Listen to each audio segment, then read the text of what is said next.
चैतन्य संस्कार संपन्न करवा देता है। चैतन्य का तात्पर्य केवल मांसपिंड नहीं, उसमें एक हलचल हो, वह आगे बढ़ने की क्रिया जानता हो, वह अपने आप में ग्राह्य शक्ति धारण कर सके, उसको ग्राह्य शक्ति दी जाती है। और यह ग्राह्य शक्ति केवल कानों के माध्यम से नहीं, शरीर के प्रत्येक रोम को कान बना दिए जाते हैं, शरीर के प्रत्येक रोम को आंख बना जाती है। इसलिए उस मंत्र का सहस्राक्ष, हजारों आंखें, उस मांसपिंड में हजारों आंखें बन जाती हैं। वह प्रत्येक रोम रोम से अंदर गर्भ में बैठा हुआ बाहरी क्रियाकलाप को देख सके, ग्राह्य कर सके, धारण कर सके, सीख सके और समझ सके। और चौथे महीने से उसकी शिक्षा प्रारंभ होती है। जब बालक चौथा महीना प्रारंभ होता है तब उसको चैतन्य संस्कार संपन्न करवाया जाता है। और चैतन्य संस्कार का मतलब है अब उसको चेतना देने की क्रिया। चैतन्य संस्कार का मतलब है कि वह बालक धड़कता हुआ बालक तो बना, मगर वह बालक ही नहीं बना, पूर्ण पुरुष बना। वह अपने आप में पूर्ण सक्षम व्यक्तित्व बना, पूर्ण ब्रह्मांड का एक व्यक्तित्व बना, ब्रह्मांड का एक भाग बना, एक मनुष्य लोक का ही नहीं, समस्त ब्रह्मांड का एक समग्र रूप बना। उस चेतना युक्त पूर्ण पुरुष को चेतना देने की क्रिया गुरु के माध्यम से संभव है, कुल पुरोहित के माध्यम से संभव है। तब उस कुल पुरोहित उस विशेष चेतना संस्कार के माध्यम से यह ज्ञान देता है कि मैं जो कुछ ज्ञान दे रहा हूं वह तुम्हें प्राप्त करना है और धारण करना है। और वह बालक अंदर रहता हुआ भी चेतना प्राप्त करने की क्रिया जान लेता है। इसलिए जहां पुंसन संस्कार जरूरी है वहां चेतना संस्कार भी जरूरी है। चौथे महीने में एक विशेष तरीके से, विशेष क्रिया के माध्यम से उस मां को बिठा करके उसके प्रत्येक शरीर के अणु और परमाणुओं को खोलना पड़ता है। मां के पूरे शरीर को अपने ब्रह्मांड का एक पार्श्व बनाया जाता है। पूरा ब्रह्मांडमय उस शरीर को बनाना पड़ता है। और उसके साथ ही साथ गर्भ में जो बालक है उसको चेतना दी जाती है, चेतना युक्त संस्कार बनाया जाता है, उसको ज्ञान दिया जाता है।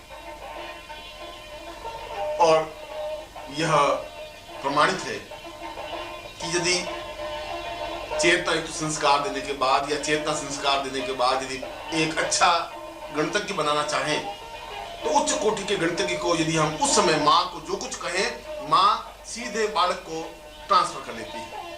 वह सुनता है, मां नहीं सुनती है, बालक सुनता है। यदि हम गणित के जटिल समीकरण अगर सिखाएं तो बालक उसको सीखता है, समझता है।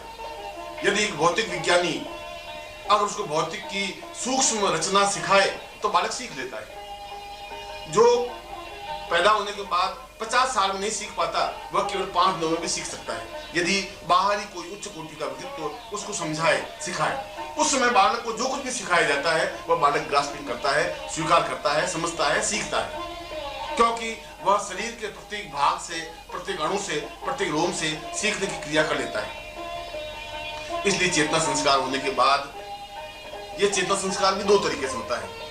यदि कुछ भी नहीं करें तब भी 1000वें हिस्से से चेतना तो बनती ही है, और वह 1000वां हिस्सा ही चेतना बनती है। 1000वां हिस्से का तात्पर्य है कि उसके केवल 2 आंखें और 2 कान ही सक्षम और समर्थ हो पाते हैं। मगर वह बालक चाहे उसका पुंसन संस्कार नहीं भी हुआ हो फिर भी वह सुनता सीखता तो है। मगर उस समय यदि मां रेडियो पर फिल्मी गाने सुनती है तो वह फिल्मी गाने उस बालक के शरीर में ट्रांसफर होते हैं। यदि वह झगड़े घर में होते हैं तो वह झगड़ा, मारपीट, लड़ाई, गालियां वो बालक के शरीर में ट्रांसफर होती है। जो कुछ भी वातावरण मां बाहर देखती है वह सीधा गर्भस्थ बालक को प्राप्त होता है। और इसीलिए जन्म लेने के बाद बालक को जब संज्ञान होता है, जब सयाना होता है, तो और कुछ चीज सीखे या नहीं सीखे, काम करना सबसे पहले सीख लेता है। वह इस बात को समझ लेता है कि मैं लड़का हूं, इस बात को समझ लेता है ये लड़की है। एक 6 साल का बालक इस बात को समझ लेता है कि लड़के लड़की में क्या अंतर है। उसको ये ज्ञान तो नहीं होता और ये क्या होता है या वेद मंत्र क्या होता है, गायत्री मंत्र क्या होता है, ये समझने की जरूरत नहीं। ये काम करना समझाने की उसको जरूरत नहीं पड़ी। मगर वह गर्भ में इस बात को समझ गया कि यह क्या तात्पर्य है, यह क्या मतलब है। वह गाली देना सीख जाएगा। 6 साल का बालक तेजी से गाली तो देगा, ठीक वैसी गाली जो मां ने उस गर्भ में रहते हुए सीखी, सुनी, जो बाप ने बोली, जो परिवार वालों ने बोली, जो कुछ परिवार का वातावरण बना वो बालक ने ग्रहण किया। अगर परिवार का वातावरण दुष्ट था, राक्षसमय था, तो वह बालक में राक्षसमय प्रवृत्ति वातावरण बना। इसीलिए चौथे महीने के बाद बहुत सावधानी की जरूरत है। 3 महीने और 28 दिन के बाद जब बालक चेतना युक्त बनता है, तब यद्यपि 1000 चेतना के बीच में वह केवल एक ही चेतना की रश्मि, एक ही चेतना की किरण प्राप्त करता है, मगर केवल एक चेतना के माध्यम से ग्रास्पिंग शक्ति, धारण करने की शक्ति, सुनने की शक्ति, समझने की शक्ति, सीखने की शक्ति तो प्राप्त कर ही देता है। और इसीलिए माँ जो कुछ देखती है बालक देखता है, माँ जो कुछ सुनती है बालक सुनता है, माँ जो कुछ करती है बालक उसको समझने की कोशिश करता रहता है। पर यदि चेतना संस्कार किया जाए तो 1000 किरणों के माध्यम से चेतना संस्कार संपन्न होता है। केवल एक रश्मि के माध्यम से नहीं, केवल एक किरण के माध्यम से नहीं, शरीर के जितने रोम हैं वे सब चेतना युक्त बन जाते हैं। इसलिए उसमें धारण करने की शक्ति प्रबल हो जाती है, उसको सीखने की शक्ति बहुत तेज हो जाती है, वह बहुत जल्दी किसी चीज को समझ लेता है। इसलिए चेतना संस्कार जीवन का एक आवश्यक अनिवार्य तत्व है। अब प्रश्न ये उठता है कि क्या इतने विज्ञान के ज्ञान को या इतने बड़े विज्ञान को क्या हम उसको 2 मिनट में दे सकते हैं या 5 मिनट में दे सकते हैं? ये जरूरत भी नहीं है। ब्रह्मांड में जितना विज्ञान फैला हुआ है वह पूर्ण चेतना युक्त बनने पर वह अपने आप स्वीकार करता रहता है। और ब्रह्मांड में तो पूर्ण विज्ञान फैला हुआ है, पूर्ण ज्ञान फैला हुआ है। उस सारे ज्ञान को, सारे विज्ञान को अपने आप ग्रहण करता रहता है। उसके लिए कोई ट्यूटर की जरूरत नहीं, उसके लिए किसी शिक्षक की जरूरत नहीं, उसको समझाने की जरूरत नहीं। वो अपने आप में समझता रहता है, अपने आप में सीखता रहता है। इसीलिए इस चेतना संस्कार को जीवन का एक आवश्यक तत्व है। और मैं निश्चित रूप से कह सकता हूं कि मैं गर्भस्थ बालक को चेतना संस्कार देता हूं और उसको पूर्ण सक्षम, समर्थ, योग्य और पूर्ण पुरुष बनाने की क्षमता रखता हूं, और ऐसा होना ही चाहिए। यही मेरा आशीर्वाद है।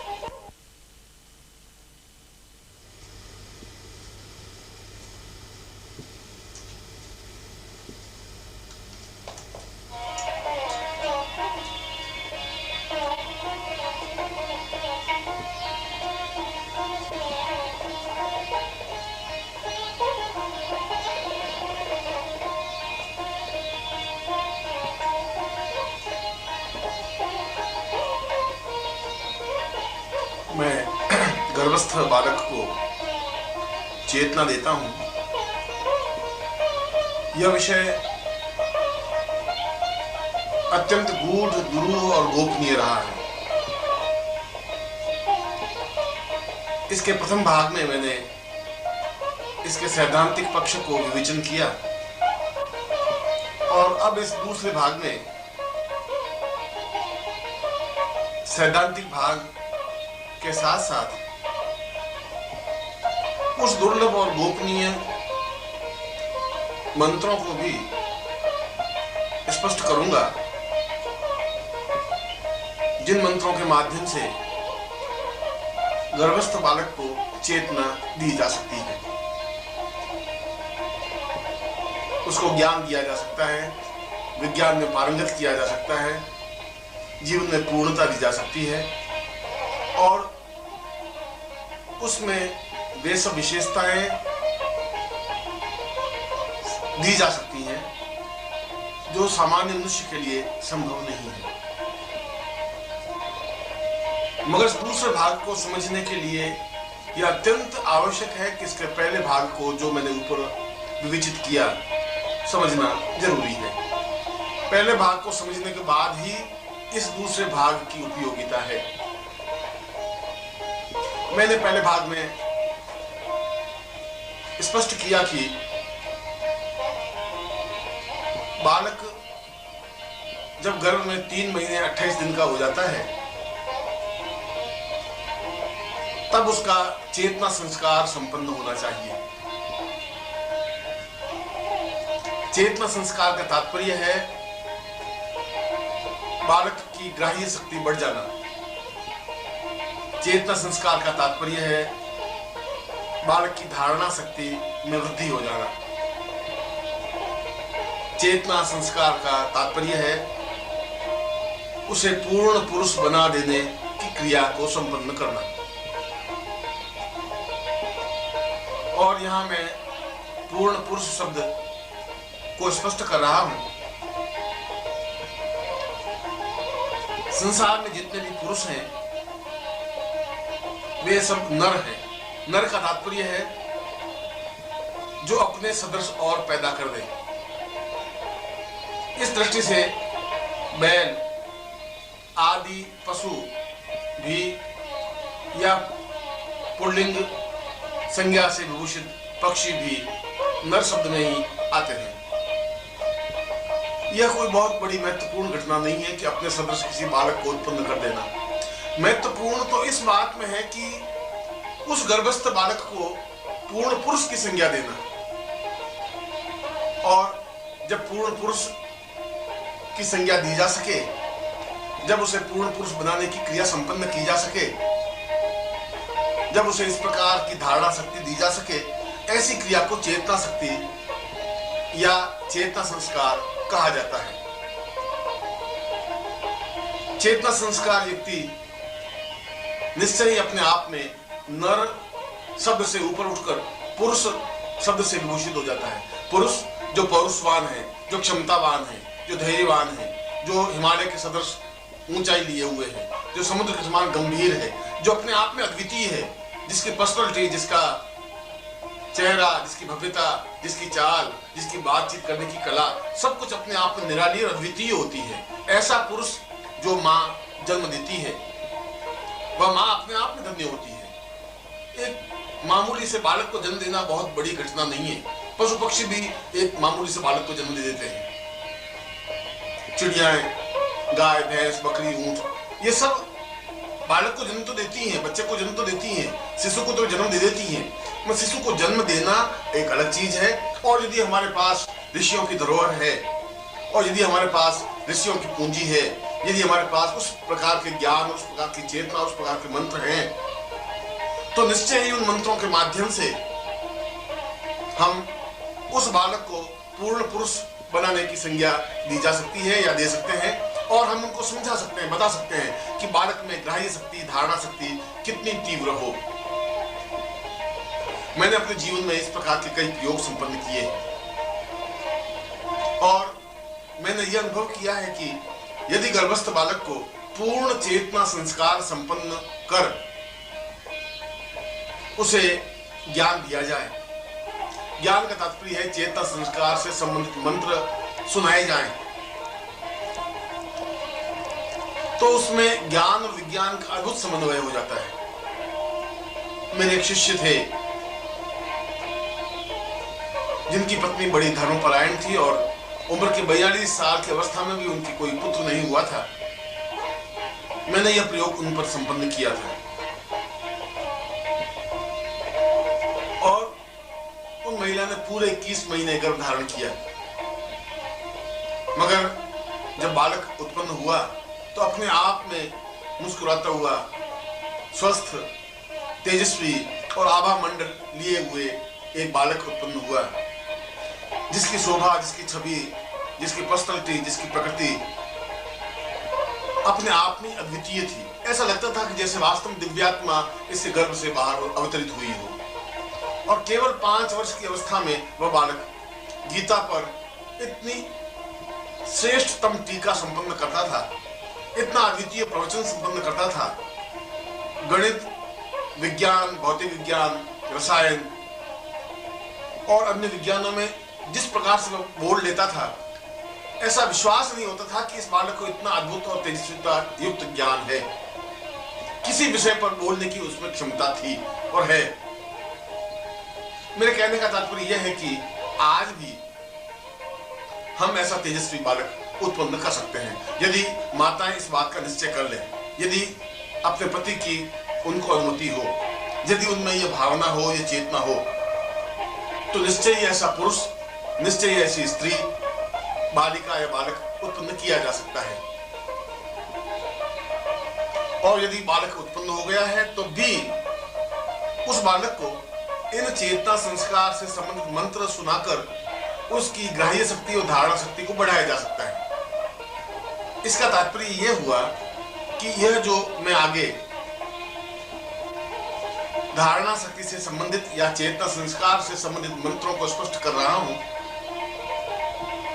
इनकी 5 विशेषताएं हैं। पहली विशेषता तो यह कि ये पूर्णतः प्रकृति निर्मित मंत्र हैं। किसी ऋषि ने या किसी देवता ने इन मंत्रों की रचना नहीं की है। ये मंत्र स्वयं उत्पन्न है। प्रकृति ने स्वयं इन मंत्रों की रचना की है। वायु ने, पवन ने, सुगंध ने, वसंत ने, मेघों ने, धरती ने और आकाश में मिलकर के उनकी तेजस्विता से जिन शब्दों की उत्पत्ति हुई, जिन शब्दों की संरचना हुई, जिन शब्दों का संगोपन हुआ, वे मंत्र चेतना संस्कार से संबंधित मंत्र कहलाए। ये मंत्र अत्यधिक गोपनीय और महत्वपूर्ण इसलिए है कि आज से 3000 वर्ष पहले तक तो किसी न किसी ऋषि को इन मंत्रों का संभवतः ज्ञान था, मगर उसके बाद ये मंत्र लुप्त हो गए। इन मंत्रों को उच्चारण करने वाला नहीं रहा, इन मंत्रों का ज्ञान नहीं रहा। जब ज्ञान नहीं रहा तो फिर इन मंत्रों का उच्चारण भी संभव नहीं रहा। जब उच्चारण संभव नहीं रहा तो ये मंत्र और इनका संस्कार अपने आप में लोप हो गया। इसलिए इन मंत्रों की अपने आप में विशेषता है, क्योंकि ये मंत्र अद्वितीय हैं, अप्रतिम हैं और पहली बार स्पष्ट हो रहे हैं। दूसरी विशेषता यह है कि जिसके भी गर्भ धारण हुआ हो, चाहे गर्भ में बालक हो या बालिका हो, वह मां नित्य इन मंत्रों को सुने, प्रातः काल उठकर स्नान कर, स्वच्छ वस्त्र धारण कर पवित्र स्थान पर बैठ जाए और अपने सामने गुरु का चित्र स्थापित कर दे, गुरु के प्रति पूर्ण श्रद्धा रखे और पूर्ण भावना के साथ इन मंत्रों का श्रवण करे।